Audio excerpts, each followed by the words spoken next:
Hello everyone, today we're flying on Korean Air from Seoul Gimpo Airport to Haneda on a last-minute leisure trip. Gimpo Airport is located 20 to 30 minutes away from the center of Seoul. The international terminal mainly handles short-haul international flights.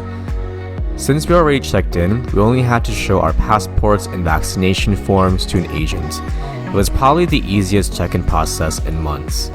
The Cow Lounge is located on the 4th floor right next to the Asiana Lounge. None of the Korean Air lounges are priority pass lounges, so you either have to be a premium morning call member or use mileage for entry. Overall, this Cow Lounge is a lot smaller than the ones at Incheon Airport. There is a small selection of hot foods such as fried rice, teriyaki, and vegetables.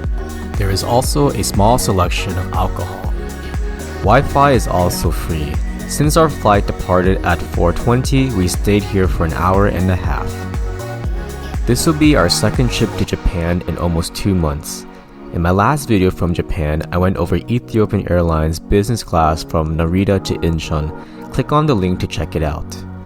Our Airbus A330 is waiting for us at gate 37. Most of Korean Air's A330s are over 9 years old.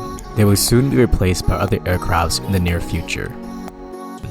It is in a typical 2-class configuration, business, prestige, and economy.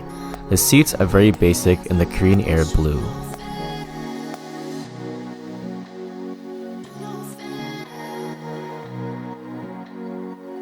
The aircraft has a capacity for almost 280 passengers.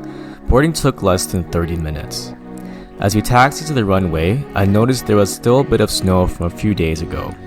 Korea doesn't snow often, but when it does, it looks amazing in the city. Our takeoff was clear, and seeing Korea covered with a bit of snow added to the holiday ambiance. Even though it is a short-haul flight, there is a meal service. There is only Japanese-style eel with rice and vegetables, a small salad, and fruit.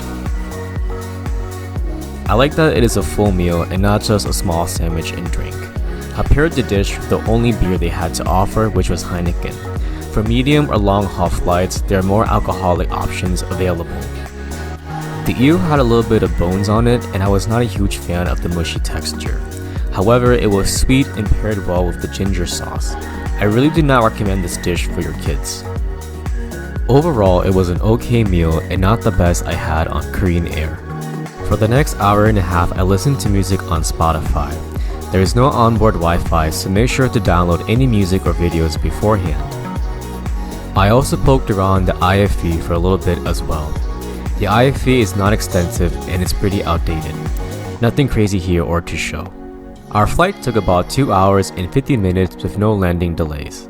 I was super excited to land because this was my first time flying to Haneda Airport. Before disembarking, a health official came on board to escort 2 passengers out. Please be aware that Japan is much more conservative with its approach to COVID controls. If you are traveling in a high-risk area, there's a likely chance you might get questioned. After clearing immigration, you can take the monorail or other Tokyo train to the city center. For us, we're going to Roppongi Hill for illumination. It's pretty convenient, but make sure to check Google Maps for any changes or delays. So here you are. If you're in Seoul, you can fly from Gimpo to Haneda Airport. Before landing in Japan, make sure to apply for immigration clearance via the government website. After arriving, you can take different modes of transportation to areas around Tokyo. Have a great day.